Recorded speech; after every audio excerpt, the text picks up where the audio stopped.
est parti le 27 avril, on a fait la route extrêmement vite.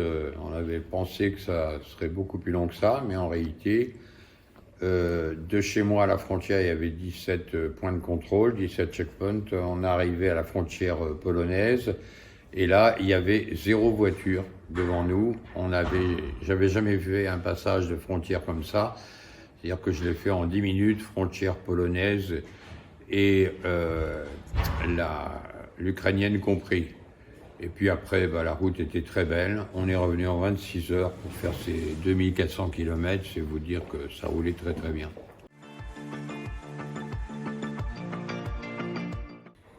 Alors moi, j'habite en Ukraine à Jytomyr. L'endroit géographique s'est fait tout seul puisque depuis 2019, je tournais un film sur l'après de Tchernobyl.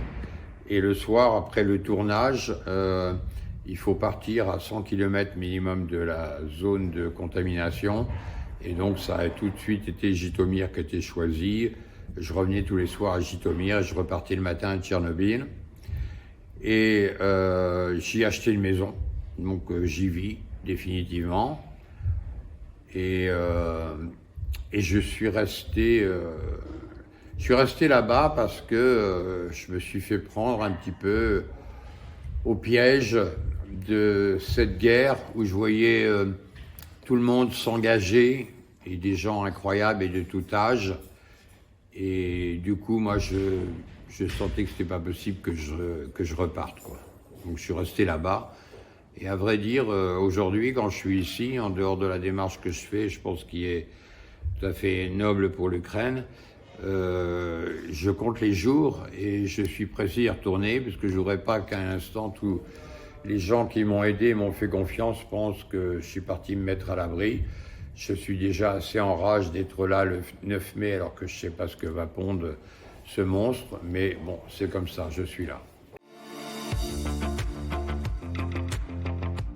Un petit peu comme dans la vie ordinaire, quand il n'y a pas guerre, il y a vraiment l'Ukraine des villes et l'Ukraine des campagnes. L'Ukraine des villes a paniqué très fort, puisque je pense tout de suite à Lviv, mais aussi bien sûr Kharkiv, Odessa, Mariupol. Donc l'Ukraine des villes a cherché absolument à mettre les enfants à l'abri et à partir, alors que l'Ukraine des campagnes a décidé, parfois ça peut faire sourire, hein, mais ils vont vous dire on reste là parce qu'il faut être là pour planter les pommes de terre. Enfin, des fois je raconte ces petites choses-là parce que ça pourrait prêter à sourire, mais l'Ukraine des campagnes, on les fera pas partir de chez eux, hein. D'ailleurs, ils sont pas partis non plus pour Tchernobyl, hein. Ils ont été expulsés, ils sont revenus et ils vivent dans la zone de danger. Les Ukrainiens sont comme ça. Oui, on repart le 20 mai, tout de suite après un contrôle médical important que j'ai à faire. Elena est docteur dans une prison, elle a une impérative aussi de reprendre son travail. Et moi, de reprendre aussi mes activités. Je suis à l'écriture d'un livre sur ces événements. Et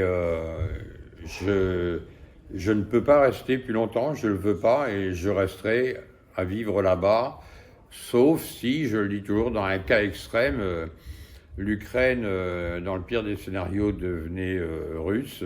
Ça, il en est hors de question pour moi, mais je ne le pense pas du tout. On est déjà tous pleins de projets à penser à cette après-guerre et tout ce que j'ai envie d'y faire moi. Quand je rentre, je démarre un documentaire qui s'appelle La Terre en héritage, où je vais raconter cette première, à la fois semence, travail de la terre et récolte, cette première récolte en pleine guerre. C'est un sujet qui me passionne. C'est pour montrer aussi que la nature est plus forte que tout, qu'elle n'attend pas les événements. Là, les fleurs sont poussées, on le verra dans les images plus tard que je sortirai. Les fleurs sortent parmi les ruines et il y a le calendrier des saisons qui est là, qui pousse. La vie est là, elle demande à repartir et les Ukrainiens avec. Alors voilà, il y a les hommes qui sont au front, qui défendent le pays. Et puis il y a les femmes qui vont se mettre à la charrue, qui vont travailler la terre. Et tout ça est assez émouvant. Mais rien ne s'arrête, il n'y a pas de fuite. Il ne faut pas se confondre. Toutes ces femmes qui sont venues là ne sont pas des émigrants qui ont un pays où il y a une grande famine et qui viennent vivre là définitivement. Dans le nord de la France, j'ai rencontré beaucoup d'Ukrainiennes. Elles ne pensent déjà qu'à repartir. Quand repartons-nous? Là-bas, on a un père, un frère, un fils qui est à la guerre.